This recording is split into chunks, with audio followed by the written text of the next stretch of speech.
kati babogedde okukwata Mwanga Kivume ne mukwata bwe tuve tukyogerako mu bwakyo mugita hate speech bwe mbanga mutta abantu ne tuve tubyogerako ne mukita hate speech bwe tuve tuogerako buli bwenguzo buli mu ggwanga ne mbuyita hate speech nzisukolagana sano ga mulenge jense ekimanyi tuli kabwanango tuli muzigo tulinga muzigo na muliro n'ebigo yabyogedde kati gwe bifula hate speech era n'ogamba nti takiikirira Bwakabaka era takiikirira Kabaka kuba Kabaka agatta abantu bonna bali mu Buganda. Bino byayogedde bot. The Kabaka of Buganda is not the Kabaka for Buganda, is Kabaka for Buganda. Why have they maintained that?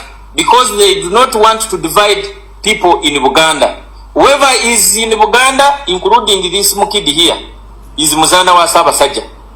We all belong to Kabaka. So we want to request the Katikiro to preach the message of unity. Hate speech is actually very dangerous. Siru lwaki mwegendereze nnyo nga mwogera ku kigambo kye bayita Buganda. Bw'omanyi nti oli Munyarwanda nga weetuma amanya g'Ekiganda nga oza nti wafuuka Muganda, weegendereze nnyo batu batwogera ekigambo kye bayita Buganda n'Abaganda. Mukyegendereze nnyo. Gwe okulwa mu ggalagi tekikufuula mmotoka. Ompulya bulungi nnyo? N'okwesiiga ebizigo n'oyeruka tekitegeeza nti wali muddugavu. Gwe biveeko ovujja kulaba ng'ozeemu mu langi yo mu kkala y'entuufu. Kati kabaana mwe mulina ekizibu kimu mwenna abantu abava mu tribe eyo abejjako amanyi. You don't trust yourself. Temwetegeera. Yensonga lwaki ojja n'okola statement ez'ekisiru. Essaawa zino oli ne Namala era ne musiru munnamu oyo Namala musajja alina ekyo ekimulinga olujja lw'essawo. Oyo Namala oyo alina ekyo ekimulinga olujja lw'essawo. N'agamba nti agenda kutebolinga biiru oba amendment mbu ebibiina by'obufuzi byonna bironda ejjoola Ssenyonyi. Owa PLU era owa NRM ate owa NRM yayagala controlling opposition.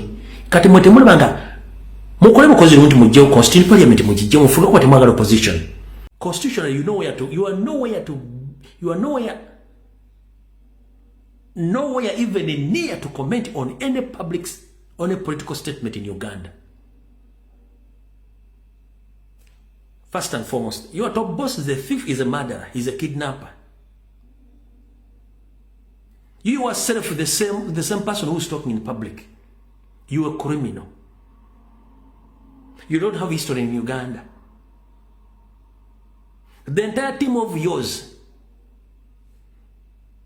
Gorodi dealers, kidnappers, land grabbers, international conmen. Mulekera otusiruwaza. Lwaki? Kwagamba tusirika.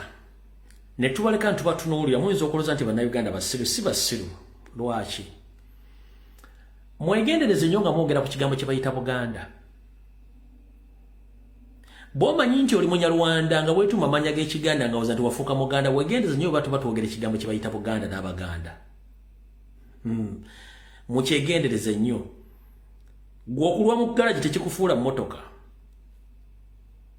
Ompulya bulungi nnyo? N'okwesiiga ebizigo n'oyeruka tekitegeeza nti wali muddugavu. Gwe biveeko ovujja kulaba ng'ozeemu mu langi yo mu kkala y'entuufu. Kati kabaana mwe mulina ekizibu kimu mwenna abantu abava mu tribe eyo abejjako amanyi. You don't trust yourself. Temwetegeera. Yensonga lwaki ojja n'okola statement ez'ekisiru. Essaawa zino oli ne Namala era ne musiru munnamu oyo Namala musajja alina ekyo ekimulinga olujja lw'essawo. Oyo Namala oyo alina ekyo ekimulinga olujja lw'essawo. N'agamba nti agenda kutebolinga biiru oba amendment mbu ebibiina by'obufuzi byonna bironda ejjoola Ssenyonyi. Owa PLU era owa NRM ate owa NRM yayagala controlling opposition. Kati mwe temulabanga mukole bukozi nti mujjewo constitutional parliament mugijje mufuuke kuba temwagala opposition. Tosobola kuŋŋamba nti sitaani asobola okuteeseza Katonda n'amugamba agenda akyusa amateeka ga Katonda. Tekisoboka. Lwaki? Kubanga okutegeera kwammwe kwa munguuba. Ate teri agenda bbawo kalina bbaga bintu bino. Gwe tosobola kuŋŋamba nti ekibiina kyammwe ekya Patriot League as in League. Akabinja kagattiramu abasiru. era bonna ogenda obatunuli ogenda omubuuza waayi osobola otula history tasobola kukolaga jjajjaawe tasobola bonna bakirimu nanagwendabakono mufere yali wano bonna ogenda obatunulizako bonna babbi baffere battemu bonna bakirimu so mwegendereze nnyo akaligi kammwe ke mulimu akabazolo nga mwogera ku nsonga eziyitibwa Buganda n'Abaganda temuzitegeera olya bulungi nnyo ekikufuula Omuganda kwe kuba nti olina ekika ompulya bulungi nnyo sirinya